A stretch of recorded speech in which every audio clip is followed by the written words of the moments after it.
l'escale de Paris, le représentant est monté à bord, il m'a dit, commandant, venez avec moi. Ah oui, vous aurez à transporter Mohamed Ali. J'ai dit, quoi? Je m'appelle Simon Diassodoua, je suis né à Léopoldville, actuellement Kinshasa, le 14 novembre 1942. À l'époque, le Congo était une colonie belge et donc je suis né pendant la colonisation. Tout le monde savait ce qu'il pouvait faire, ce qu'il ne pouvait pas faire. Tout ce que moi je me rappelle, c'est qu'à partir de 17h30 ou 18h à l'époque, tout ce qui n'était pas blanc devait quitter la ville blanche pour rejoindre la cité indigène, sauf les quelques Congolais qui étaient spécialement autorisés à rester. Tous les Congolais savaient qu'à 18h, ils devaient quitter. S'ils se faisaient attraper, ils risquaient même la prison.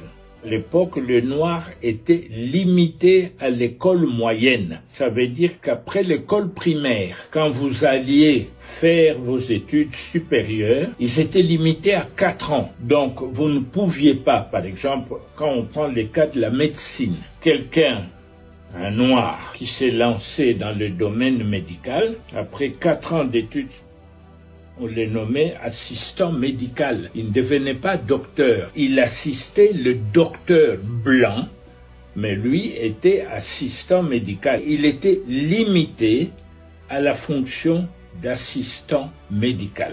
C'était fait exprès. Dans beaucoup de domaines, c'était pas seulement spécifique à ça. C'est quoi le but? Pour séparer les communautés, montrer que le blanc pouvait faire ça et que les autres étaient limités à cela. Je me rappelle quand j'étais en 6e primaire à Sainte-Anne, nous avons reçu la visite des inspecteurs qui venaient de la métropole, tous de Belges. Ils nous ont réunis dans une grande salle et qui ont commencé à nous poser des questions sur ce que nous voulions faire. Plus tard, ils nous ont donné des petits bouts de papier avec un bic, chacun devait écrire ce qu'il voulait. Et moi, j'ai dit, je veux être pilote. Et puis, les inspecteurs ont ramassé tous les papiers, ils ont commencé à discuter entre eux, et puis, sont adressés à la salle. Monsieur Untel, vous souhaitez ceci. Ah, vous souhaitez cela. Ils arrivent chez moi. Monsieur Diassodoua, je dis oui. Ah, vous voulez devenir pilote? J'ai dit oui. Mais c'est pas un métier pour les Congolais, monsieur. Alors, j'ai regardé les inspecteurs, je leur ai dit, je deviendrai pilote. Aucun d'eux ne l'a cru. Il y a eu un éclat de rire général dans la salle. Grâce aux libéraux belges qui ont fait changer les lois en Belgique, la répercussion de ces lois sur la colonie a porté ses fruits. Ils ont permis maintenant aux Noirs de faire 6 ans d'études secondaires. Grâce aux Athénées, et c'était une révolution à l'époque. Les Noirs pouvaient aller jusqu'à terminer les humanités, les 6 ans, qui leur permettaient d'aller plus haut. D'ailleurs, à l'époque, certains Noirs avaient été dotés d'un statut d'évolué, comme on les appelait à l'époque, donc on pouvait les comparer aux Blancs, mais tant qu'ils étaient dans la colonie, ils devaient considérer les Blancs comme leur chef, leur supérieur, alors qu'on leur autorisait à rester à la Cité Blanche passé 18 heures, mais ils étaient une toute petite minorité. À l'époque, il n'y avait aucun couple mixte autorisé à vivre au Congo. On a eu l'indépendance le 30 juin 60 et en 61, on crée Air Congo.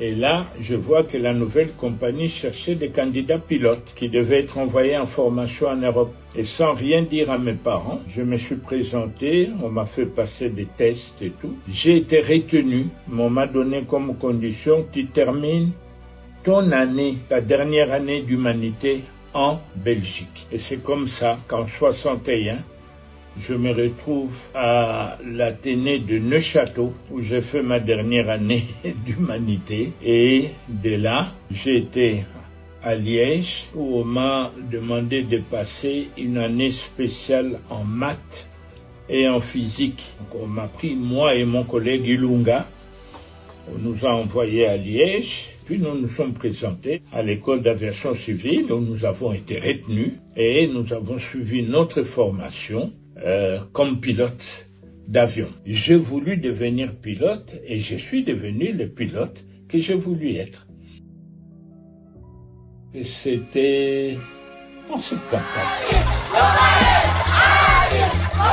Je faisais un vol régulier. Je devais faire ce jour-là Bruxelles-Paris, Paris-Kinshasa. Donc moi, dans le cadre de mes activités de pilote de ligne, j'avais à faire ce vol-là. L'avion était bourré, on a beaucoup de passagers. À l'escale de Paris, le représentant est monté à bord. Il m'a dit, commandant, venez avec moi.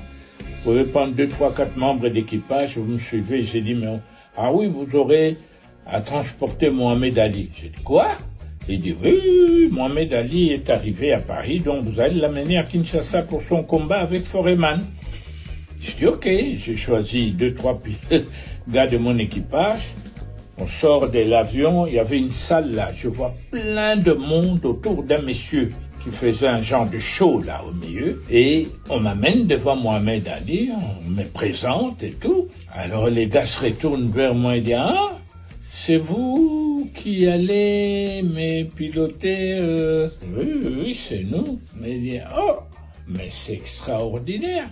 Alors il a commencé à politiser l'affaire. Je l'ai entendu dire, chez nous aux États-Unis, ce genre de choses n'existent pas. Quand on nous parle de noirs, c'est souvent Tarzan, des conneries comme ça, mais jamais je n'ai vu des gens comme vous, pilote. Alors, dans ma tête, ça fait clic. Je me suis dit, tiens, la réglementation compagnie nous interdit pendant l'exercice de notre fonction de discuter politique ni religion. C'était interdit. Ayant pensé à ça, je me suis dit, bon, Mohamed Ali, merci, écoute, nous avons le vol à préparer, on se voit à bord. Alors à tout à l'heure, et on retourne préparer le vol, et puis après, on commence l'embarquement. Et le représentant vient et me dit, écoutez, acceptez-vous de prendre Mohamed Ali dans le cockpit? J'ai dit, bah, moi ça me dérange pas, s'il le veut, avec plaisir. Ok. Il dit, il est là, et je me tourne, je vois Mohamed Ali, je lui dis, sois le bienvenu à bord, mettez-vous sur les sièges derrière moi et mettez la ceinture. Et je vois les gars qui changent de couleur. Je me tourne, je dis, mais Ali, y a-t-il un problème? Il me regarde, il me dit, no white man here? Comme ça. Il n'y a pas de blanc ici? J'ai dit, mais Mohamed, mais tout à l'heure, quand nous avons été présentés, as-tu vu un blanc? C'est ce qu'il m'a répondu. Il me dit, ah, pour moi, c'était une blague. Il me répond comme ça que pour lui, quand nous avions été présentés, nous faisions partie d'un show pour montrer à tout le monde. J'ai dit, non, Mohamed Ali, il n'y a pas de blanc. This is my co-pilot, this is my flight engineer. Et je vois les gars changer de couleur. Il tremblait, il était incapable de bouger. Alors je lui dis, écoute, soit tu te décides, tu t'assis derrière moi, soit tu retournes en cabine parce que nous n'allons pas pénaliser le vol. Alors on le prend, on l'installe derrière moi, il ne savait même plus fermer sa ceinture. On démarre, on commence à rouler, et pendant qu'on roulait, et avant qu'on arrive en bout de piste, je sens quelqu'un qui me fait ça sur mon épaule. Alors je me dis, oui, il y a un problème, Ali.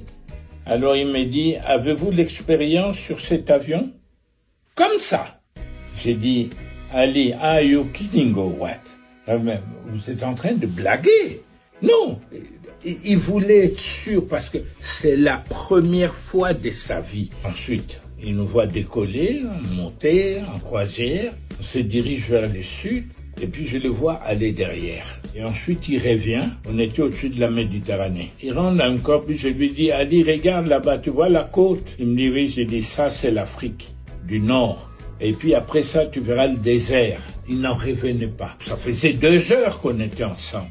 Comme il a vu que tout allait bien, il est retourné derrière faire appel à des journalistes. et je vois mon cockpit envahi. Il est en train de parler à la presse en disant, voilà, on nous parle de ceci, des Africains, ils parlent de combien de langues, ils pilotent ces avions. Donc c'était pour lui une découverte. This is strange to the American Negro.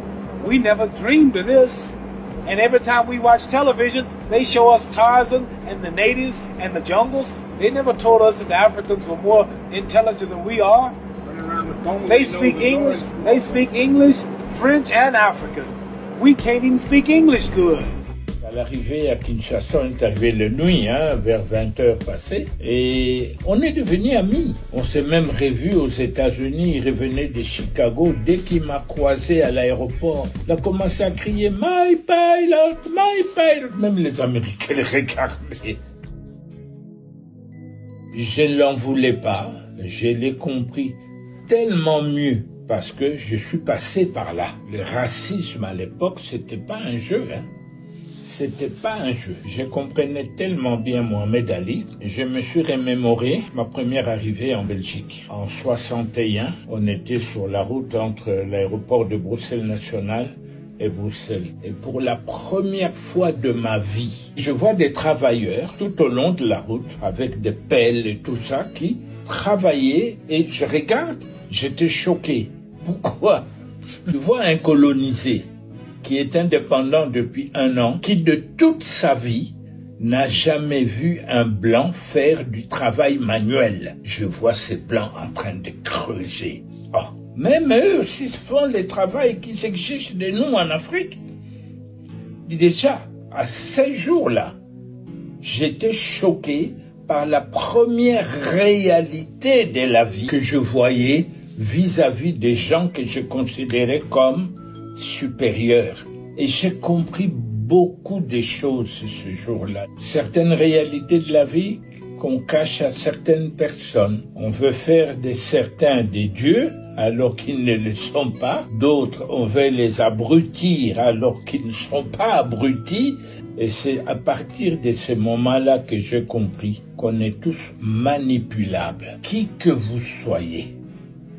C'est une question d'être manipulé ou pas.